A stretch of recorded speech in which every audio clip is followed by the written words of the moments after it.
वो जंगल एक बार फिर से सुमन की चीखों से गूंज उठा। लेकिन आज की रात सुमन की चीखों को सुनने वाला वहां पर कोई भी नहीं था। अगर वहां पर कोई मौजूद था तो बस हरिया, जो कि अब एक भेड़िए में बदल चुका था। सुमन के बालों को पकड़कर घसीटते हुए वो जंगल के बीचों बीच एक जगह पर ले जा रहा था। अगली सुबह गांव में। अरे भाई, पता नहीं क्या बात है, अपने गांव का हरिया किसान और उसकी पत्नी सुमन दोनों गायब हैं। दोनों का कोई अता पता नहीं। अरे कैसी बातें कर रहे हो भाई, ये कब हुआ है? अरे पूरे गांव में खबर फैली पड़ी है। कल रात को दोनों खेत की तरफ जा रहे थे, लेकिन लौटकर आए ही नहीं। तो हो सकता है अपने खेत पर होंगे। पूरा गांव ढूंढ कर आया है भाई। जानते हो क्या मिला वहां पर? क्या हुआ भाई? क्या मिला? बताओ हमें, क्या मिला? अरे हरिया की पत्नी सुमन के कपड़े पड़े हुए थे। शरीर का एक एक कपड़ा फटा हुआ झोपड़ी के बाहर पड़ा था, लेकिन दोनों पति पत्नी का कोई पता ठिकाना नहीं था। अरे भाई, लेकिन उसका जो दोस्त है ना रामू किसान, उससे पता करके आते हैं ना। अब तक तो दोनों साथ ही खेत पर जाया करते थे। हाँ, हमें उसके घर जाना चाहिए भाई। चलो चलो वहाँ चलते हैं, चलो। वो सारे लोग रामू के घर पर पहुंचते हैं। रामू अपने घर के बाहर बैठकर हुक्का पी रहा था। आज सारे के सारे लोग टोली बनाकर मेरे घर क्यों आ रहे हैं? क्या कोई मर गया क्या भाई? अरे कैसी बातें कर रहे हो? तुम्हारा सबसे अच्छा दोस्त हरिया और उसकी पत्नी गायब है और तुम यहाँ बैठकर हुक्का पिए जा रहे हो हैं? रामू ने अजीब सी नजरों से उन सब गांव वालों की तरफ देखा, जिसकी वजह से वो लोग एक बार के लिए डर गए। गायब है? अरे गायब नहीं है, मुक्ति मिल गई है। उन दोनों को मुक्ति मिली है। इस दुनिया में आकर हर इंसान पाप करता है और उसे उसके पापों के लिए मुक्ति मिलना बहुत जरूरी है। अरे ये कैसी बहकी बहकी बातें कर रहे हो भाई, हैं? और इसका चेहरा अजीब सा क्यों लग रहा है? लगता है दोस्त के मरने का गम बैठ गया है। पागल हो गया है शायद ये पागल। ये बात सुनते ही रामू चीख कर जोर से चिल्लाते हुए कहता है, पागल मैं नहीं हूँ, पागल तुम सब हो। और ये शैतानी जंगल अब तुम में से किसी को नहीं छोड़ने वाला, सबको खा जाएगा। याद रखना मेरी बात। शैतानी जंगल? कैसा शैतानी जंगल? लगता है रामू पागल हो चुका है। हमें यहाँ से चलना चाहिए भाई। चलो चलो चलो। तभी रामू की पत्नी बाहर आती है। नहीं, आप लोग इनकी बात का बुरा मत मानिए। 2 दिन पहले हरिया के साथ खेत पर गए थे। जब से वहाँ से आए हैं तब से ऐसी ही बातें कर रहे हैं। भगवान जाने ऐसा क्या देख लिया उन्होंने, खेत में कुछ भी बड़बड़ाते रहते हैं। लेकिन गांव के लोगों ने कमला की कोई बात नहीं सुनी और वो सब वहां से चले गए। रात अब धीरे धीरे ढलने लगी थी। तभी अचानक किसी ने धीमी सी आवाज में रामू को पुकारा। रामू, आ जाओ, मैं तुम्हारा इंतजार कर रहा हूँ। और सुनो, अपनी पत्नी को साथ लेकर आना, नहीं तो काम अधूरा रह जाएगा। ये आवाज सुनते ही रामू के चेहरे पर शैतानी मुस्कुराहट आ जाती है। वो धीमे कदमों से अपने घर के अंदर आता है। क्या हुआ? तबीयत ठीक है ना अब आपकी? मैं तुझे अपने साथ खेत पर ले जाने आया हूँ, चल। मैं तुम्हारे साथ कहीं नहीं जाने वाली। मुन्ना गहरी नींद में सो रहा है और उसे अकेला छोड़कर मैं तुम्हारे साथ खेत पर नहीं आ सकती। वैसे भी तुम्हारे उन खेतों में भगवान जाने कौन सा राक्षस घूम रहा है, मुझे तो डर लगता है।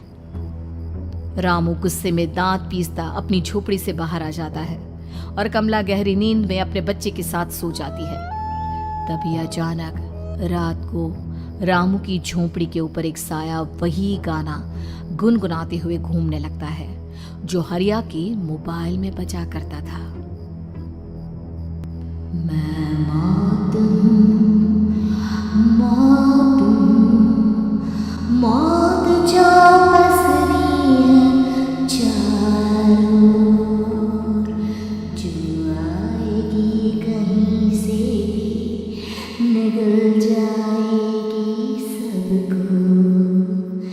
मैं मौत हूँ, मौत, अब मैं छोड़ूंगी नहीं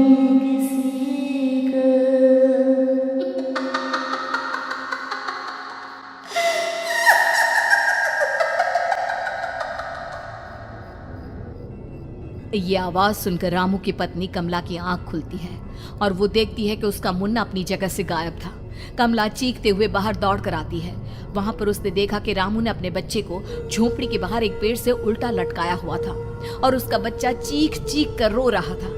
वहीं दूसरी तरफ एक साया बच्चे के ठीक नीचे आग जलाकर उसके चारों तरफ हैवानों की तरफ नाच रहा था। छोड़ दो मेरे बच्चे को। अरे क्या कर रहे हो तुम? शर्म नहीं आती तुम्हें अपने ही बच्चे को इस तरह मौत के हवाले करते हुए? अपना बच्चा? किसने कहा ये मेरा बच्चा है? अरे ये तो उस रामू की औलाद है, इस गांव के किसान रामू की, और मेरी दुश्मनी इस गांव के हर इंसान के साथ है। क्या कैसी बात कर रहे हो तुम? और ये औरत कौन है? ये मेरे बच्चे को खा जाएगी। तभी अचानक से उस साया ने एक बेहद खतरनाक दिखने वाली औरत का रूप ले लिया और उसकी आंखों से आग निकल रही थी। सही पहचाना तूने, मैं तेरे बच्चे को खा जाऊंगी। अगर तू अपनी इस हैवान पति रामू के साथ जंगल नहीं आई तो मैं तेरे बच्चे को खा जाऊंगी। लेकिन क्यों? आखिर क्या चाहती हो तुम मुझसे? मुझे जंगल क्यों ले जाना चाहती हो? औरत बुरी तरह से ठहाके मार मार कर जोर जोर से हंसने लगी और साथ में रामू भी। ये तो तुझे वहां चलने के बाद ही पता चलेगा ना। अगर तू नहीं आई तो थोड़ी देर में तेरा ये बच्चा आग में जलकर मर जाएगा। चल जल्दी। नहीं मेरे बच्चे को छोड़ दो। तुम जहाँ कहोगे मैं तुम्हारे साथ चलने के लिए तैयार हूँ। और उसके बाद उस बच्चे को झोपड़ी में लिटाकर आगे आगे वो साया चल रहा था और उसके पीछे पीछे रामू अपनी पत्नी के बाल पकड़कर उसे घसीटते हुए जंगल की तरफ ले गया। जंगल में जाने के बाद, कितनी खूबसूरत हो तुम। आज की रात बस तुम और मैं एक दूसरे के साथ रहेंगे। मुझे तुमसे बहुत डर लग रहा है। तुम्हें क्या हो गया है? तुम तो बिल्कुल ठीक थे। वो होगा जो हमारे बीच होना चाहिए। तो आओ अपने आप को मेरे हवाले कर दो। कमला ने डर की वजह से अपनी दोनों आंखें कसकर बंद कर ली थी। रामू ने बुरी तरह से चीख कर कमला से कहा, आंखें खोलो अपनी और मेरी तरफ देखो। कमला ने जैसे ही अपनी आंखें खोली उसने देखा कि रामू एक खतरनाक खूनी हैवान में बदल चुका था। कौन हो तुम? जाने दो मुझे। क्या चाहते हो मुझसे? वही जो एक आदमी एक औरत से चाहता है। मैं तुम्हारा पति रामू नहीं, बल्कि इस जंगल का एक भेड़िया हूँ, और आज की रात तुम्हारे खून से अपनी प्यास बुझा जाऊंगा। और उसके बाद वो जंगल कमला की दर्दनाक चीखों से गूंज उठा। अगली सुबह कमला के कपड़े भी जंगल में उसी तरह पाए गए जैसे कि सुमन के पाए गए थे। इस घटना के बाद पूरे गांव में दहशत का माहौल था।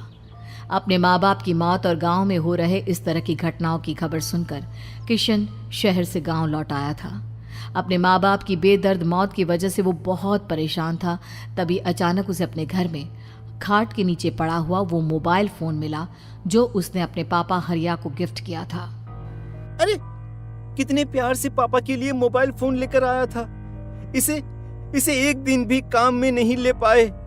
और आखिर कौन है जो गांव में इस तरह की हत्याएं कर रहा है? क्या है इन सब के पीछे? क्या है? मुझे पता करना ही होगा, वरना एक दिन पूरा का पूरा गांव खाली हो जाएगा। इस गांव में एक भी जिंदा इंसान नहीं बचेगा। गांव के लोगों की मदद करने के इरादे से किशन अपने गांव से दूर एक दूसरे गांव में बहुत बड़े तांत्रिक के पास मिलने के लिए गया। तांत्रिक बाबा, अब आप ही कुछ उपाय बता सकते हैं। भगवान जाने हमारे गांव को किसकी नजर लग गई है।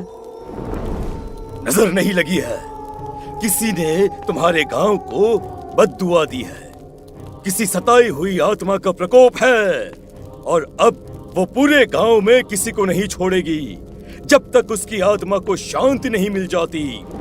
अरे लेकिन ऐसा कौन है बाबा? किसकी आत्मा है और कैसे मिलेगी उसे शांति? मौत है, मौत कहीं से भी आएगी और सबको निगल जाएगी। इससे बचने का सिर्फ एक ही उपाय है, लेकिन उस उपाय को करना आसान नहीं होगा। जो भी उस उपाय को करने की कोशिश करेगा उसकी जान जा सकती है। भले ही मेरी जान चली जाए, लेकिन मैं अपने गांव के लोगों की जान बचाने की पूरी कोशिश करूंगा बाबा। तो ठीक है, फिर अगली अमावस की रात जैसा मैं कहता हूँ वैसा ही करना। अमावस की रात तांत्रिक के बताए अनुसार किशन अपने साथ केरोसिन लेकर जंगल की तरफ चल पड़ा। उसके हाथ में देवी के मंदिर का सिंदूर भी था। किशन जंगल के बीचों बीच पहुंचा। ये देखकर उसकी आंखें फटी की फटी रह गई। वहां एक उबलते पानी का तालाब था और कई लोगों की लाश लटक रही थी। किशन की माँ बाप की लाश भी वहीं थी। माँ, बापू, क्या हो गया? ये क्या हो गया? तभी वहां पर एक औरत और आदमी आते हैं। उन्हें देखकर किशन चौंक जाता है। गोपाल काका, आपकी तो 5 साल पहले मौत हो गई थी। और निर्मला काकी, आप? मौत तो हो गई थी, लेकिन तुम ये नहीं जानते कि हमारी मौत कैसे हुई थी। क्या कहना चाहते हैं आप? कुछ नहीं, बस ये जान लो कि अब इस गांव में कोई जिंदा नहीं बचेगा। लेकिन क्यों काकी? क्योंकि 5 साल पहले इन गांव वालों ने मुझे डायन बताकर पत्थर मार मार के मार डाला। मेरी कोई गलती नहीं थी। गांव का एक बच्चा क्या लापता हुआ, सारा इल्जाम मेरी पत्नी पे डाल दिया। और जब मैंने निर्मला की जान बचाने की कोशिश की तो मुझे भी मार डाला।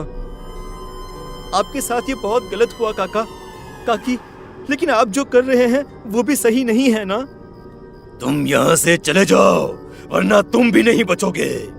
हमारी आत्मा पिछले 5 साल से मुक्ति के लिए भटक रही है।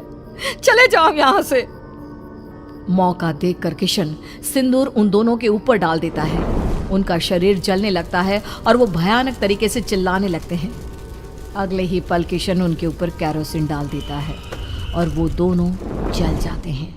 किशन अपने माँ बाप और दूसरी लाशों का अंतिम संस्कार करवाता है और अपने घर लौट आता है। लेकिन वो अभी भी इस बात से अनजान है कि मोबाइल अभी भी बज रहा था। मैं मौत हूँ, मौत।